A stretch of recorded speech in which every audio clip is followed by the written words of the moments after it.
السلام علیکم ورحمۃ اللہ وبرکاتہ۔ نحمدہ ونصلی علی رسولہ الکریم، اما بعد فاعوذ باللہ السمیع العلیم من الشیطان الرجیم، بسم اللہ الرحمن الرحیم۔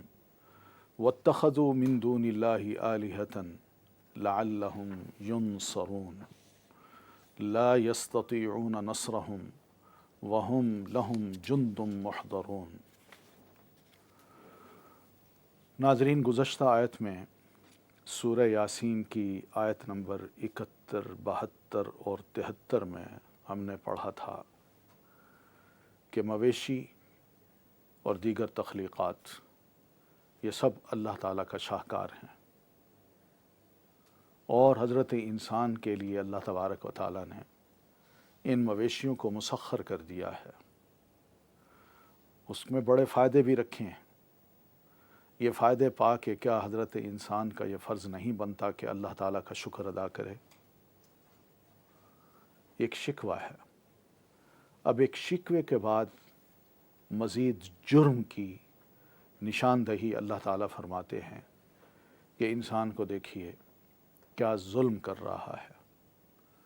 وہ یہ ظلم ہے کہ واتخذوا من دون اللہ آلہۃ، اور بنا لیے انہی انسانوں نے اللہ کے سوا سے آلہتاً کچھ معبود، لعلہم ینصرون، شاید کہ وہ مدد کیے جائیں۔ لا یستطیعون نصرہم، نہیں وہ ہمت رکھتے ان کی مدد کرنے کی، وہم لہم، بلکہ یہ انسان ان خداؤں کے لیے جندن، ایک لشکر ہیں، محضرون، حاضر۔ ناظرین، یہ شکوہ ہے، یہ جرم ہے جو اللہ تعالیٰ فرماتے ہیں دیتا میں ہوں، کھلاتا میں ہوں، پلاتا میں ہوں، چیزوں کو مسخر میں نے تمہارے لیے کیا، مگر جب شکر کرنے کا وقت آتا ہے تو بجائے اللہ کا شکر ادا کرنے کے حضرت انسان اللہ کو چھوڑ کر چند اور معبود بنا کے انہی کا شکر ادا کرتا ہے۔ کچھ معبود بنا لیتا ہے کہ یہ معبود اس کام کے لیے ہے، یہ اس کے لیے ہے، اور یہ اس کے لیے۔ ہر کام کے لیے الگ الگ معبود،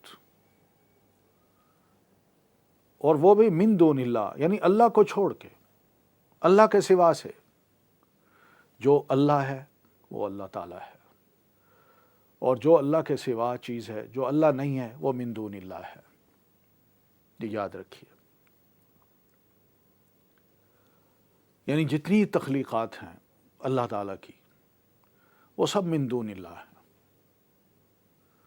اب اللہ کو چھوڑ کے جب انسان کسی اور مخلوق کو جو اللہ کی تخلیق ہے اس کو معبود بناتا ہے، صرف اس کے حلیے کو دیکھ کے، اس کے سائز کو دیکھ کے، اس کے روپ اور رنگت کو دیکھ کے،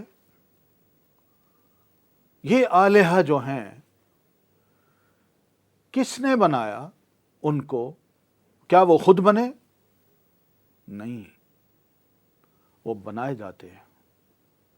اس لیے فرمایا واتخذوا، اور حضرت انسان نے کیا کیا؟ اللہ کو چھوڑ کے کوئی اور معبود بنا لیے، ان کی عبادت کرتا ہے، یہ ان سے مانگتا ہے، ان کے آگے جھکتا ہے، ان کے آگے ہاتھ پھیلاتا ہے۔ جی، آلہہ کا مطلب یہ نہیں ہوتا کہ وہ بت جو ہے وہ بنا کے کھڑا کر دیا جائے اور آتے جاتے بس اس کی شکلیں دیکھ لی جائیں۔ نہیں، ایسا نہیں ہوتا، بلکہ آلہہ کا مطلب یہی ہے، آلہہ مألوہ سے ہے، اور جس کا معنی ہے معبود، یعنی جس کی عبادت کی جائے، جس کی عبادت کی جائے۔ آپ دیکھیے، الہ کی جمع آلہہ ہو گئی، یعنی اسی طرح الہ بمعنی معبود ہو گیا۔ جیسے ہم دیکھتے ہیں فراش کا لفظ ہے الہ کے وزن پر، اس کا معنی ہوتا ہے مفروش، اور بنا کا مطلب مبنا ہوتا ہے. تو بہنی اسی طرح الہ کا مطلب معبود ہے. تو لوگ کیا کرتے تھے؟ بتوں کو، غیر اللہ کی، اللہ کے علاوہ کسی بھی چیز کو الوہیت کا، معبود ہونے کا درجہ دے دیتے تھے. یہ لوگوں کے کام ہوتے ہیں، کسی اور کا کام نہیں ہوتا. اسی کے آگے رکوع کرتے ہیں، اسی کے آگے سجدے کرتے ہیں، اسی کے نام کی منتیں دیتے ہیں اور اسی پر ہی مجاور بن کے بیٹھ جاتے ہیں. یہ سب چیزیں اللہ فرماتے ہیں یہ حضرت انسان کر رہا ہے، اور یہ اس لیے کرتا ہے لعلہم ینصرون، شاید کہ وہ مدد کیے جائیں.